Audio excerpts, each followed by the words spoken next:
اور اب یہ جو فکر کی بات ہے نماز کی فکر کی، اس نماز کی فکر، جن لوگوں کو نماز کی فکر ہوتی ہے یہ ایسے لوگ ہوں گے جن کو یہ فکر قبر میں بھی فائدہ دے گی۔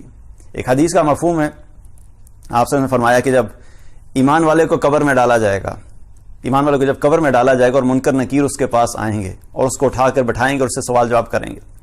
اب اس کی فکر کے بارے میں آپ کو تھوڑا بتاتا ہوں کہ دیکھیے فکر کا تعلق کیا ہے، ہمارا جس چیز کی ہمیں فکر ہوتی ہے نا وہ ہمارے دل و دماغ پہ سوار ہو جاتی ہے۔ مثال کے طور پہ آپ کا اگلے دن ایگزام ہے، کل آپ کا ایگزام ہے، اگر آپ سارا دن پڑھتے رہے، ساری رات پڑھتے رہے، اب آپ کو فکر ہے کہ میں نے وقت پہ اٹھ کے اسکول جانا ہے، رائٹ؟ آپ کو ہر وقت اس چیز کی ٹینشن ہوگی اور آپ کو فکر ہوگی۔ آپ اسی حالت میں سو گئے، آپ نے الارم بھی لگایا، 7 بجے آپ نے اٹھنا تھا، آپ کی آنکھ کھلی 7:30 بجے، اچانک آنکھ کھلی، تو اچانک آنکھ کھلتے ہی پہلی چیز کیا نکلے گی؟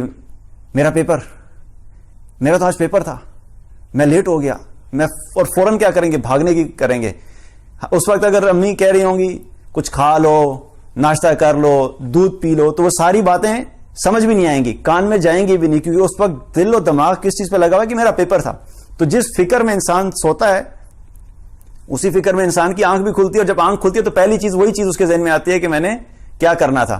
تو جس شخص کو دنیا میں اپنی نماز کی فکر ہوگی تو جب اس شخص کو قبر میں ڈالا جائے گا اور منکر نکیر اس کو اٹھائیں گے سوال جواب کے لیے، تو اس کو ایسے محسوس ہو رہا ہوگا کہ جیسے مغرب کا وقت ہو رہا ہے اور سورج غروب ہو رہا ہے، تو فوراً کیا گیا کہ اتنی ٹھہر جاؤ پہلے میں نماز پڑھ لوں، اپنی میری نماز کا وقت جا رہا ہے، مجھے نماز پڑھنے دو۔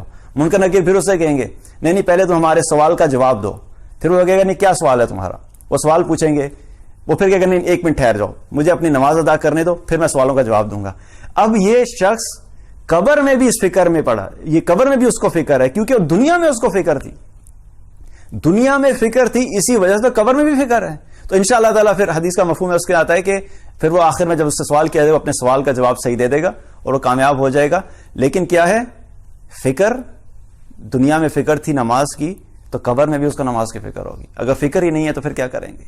تو نماز جو پڑھنی ہے ہم نے، نماز ہمیں جو پڑھنی ہے وہ صرف پڑھنی نہیں ہے، اپنی نمازوں کی فکر کرنی ہے، کیونکہ کامیاب وہی لوگ ہوں گے جن کو اپنی نمازوں کی فکر ہوگی۔